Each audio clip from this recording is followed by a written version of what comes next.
You want to draw the NMR spectrum for ethyl bromide. Well, we can definitely help you with that. One thing to note is that in the 1H NMR spectrum, bromine is not going to show up there. Only the hydrogens will show up. That means we only have to worry about two different types of chemically equivalent hydrogens. We have to worry about these two, which are adjacent to three others. That means it's going to get split 3 times into a quartet.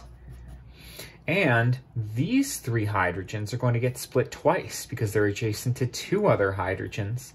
Splitting twice breaks it up into a triplet. Now, the hydrogens closer to electronegative atoms are generally the ones farther away from 0. So that means that I expect these, or this quartet, to be further to the left.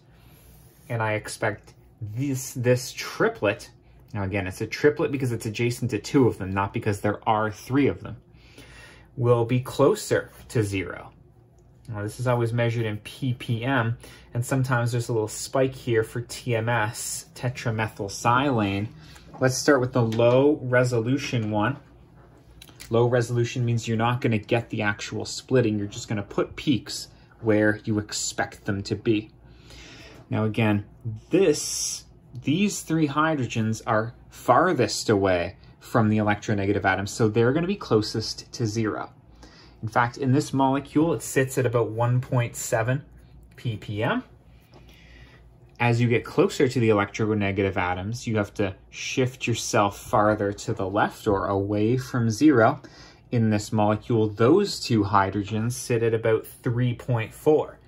Now I'm looking at the actual spectrum to predict the numbers with that accuracy. What really matters here is that you put this one closer to 0 and you put this one farther away because you're getting closer to the electronegative atom. Now, if you were doing a high resolution NMR spectrum, you draw the same thing except each of those peaks are split. Now, that 1.7 supposed to be a triplet. So you give yourself 3 peaks and they have to have a height ratio of 1 to 2 to 1. That's the pattern for a triplet always. And for a quartet, which these break up into, the ratio is 1 to 3 to 3 to 1. So the middle 2 have to be about the same height, and that should be about triple as high as those. Here's your high resolution 1H NMR spectrum. The last thing I want to point out is whether you're doing low or high resolution, if you were calculating the integrated area of these peaks, like the total area under the curves, this quartet should give you 2, and this one should give you 3, because there were 2 hydrogens giving you the quartet and 3 hydrogens giving you that triplet. Similarly, the integrated area here would be a 2 to 3 ratio as well.